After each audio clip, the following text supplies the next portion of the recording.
Hello အားလုံးပဲမင်္ဂလာပါကျွန်တော်ကအာမီတိုဘဖြစ်ပါတယ်ကဲကျွန်တော်ဒီနေ့မှာအရင်နေ့ရလို့ပဲအသီးရုံးမှာဖြစ်ပါတယ်ဘာသီးရောင်လဲဆိုတော့ကြည့်လိုက်အောင် Okay alright random fruit bye Okay ဘာသီးရလဲကြည့်လိုက်အောင် Oh my god gravity fruit ရေရှင်မိုက်တယ်ဘယ်တော့မှတစ်ခါလဲ gravity ပေါ့ဦးတယ်အခုတစ်ခါ gravity ထည့်ရပြန်ပြီမိုက်တယ်နော် lucky ပဲဒါပေမဲ့ draw ဖို့อ่ะ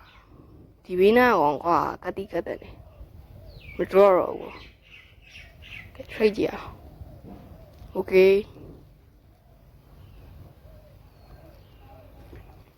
ဟာကောင်းတာကွာဘာသီးတုံးဟာ rocket တယ်ကိုယ်လေးရှိ left okay ဟိုးဗုဒ္ဓဟေ့ဗုဒ္ဓဗုဒ္ဓဗုဒ္ဓဗုဒ္ဓဗုဒ္ဓ okay နောက်တာတော့မဟုတ်ဘူးနော်ဟဲ့ကောနောက်နေတာလူသက်အချိန်ဖြုံးနေတာတက်ဟဲ့ထက်တောင်ပေးလိုက်ကြည့်တယ်ဘာလဲဟိုအတီးရှိတယ်ကွာတီးရောများများရှိတယ်ကောင်း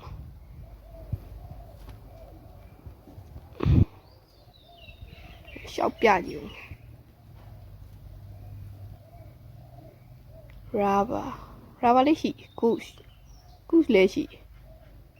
ငါဒါလေးလည်းပြလို့မဖြစ်ဘူးအဲ့ဆိုလို့ဟေး trade ပြီးနေ okay ကိုရှေ့ခွန်6 5 4 okay အာယူရကန်ကြီးလေးကွာဘလို့ဖြစ်သွားတာတော့လို့ငေါ့ရဲ့ဆရာကြီးတွေကောင် draw နေရမှာတိရောက်ကန်ကြီးမှာထားပါ okay left ပေါ့တာ okay 30 9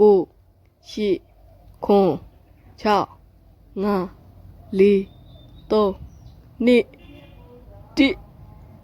okay ဒါဆိုရင်ကျွန်တော် powder fruit ရသွားဖြစ်ပါတယ်ကဲဗီဒီယိုလေးကတော့ဒီလောက်ပါ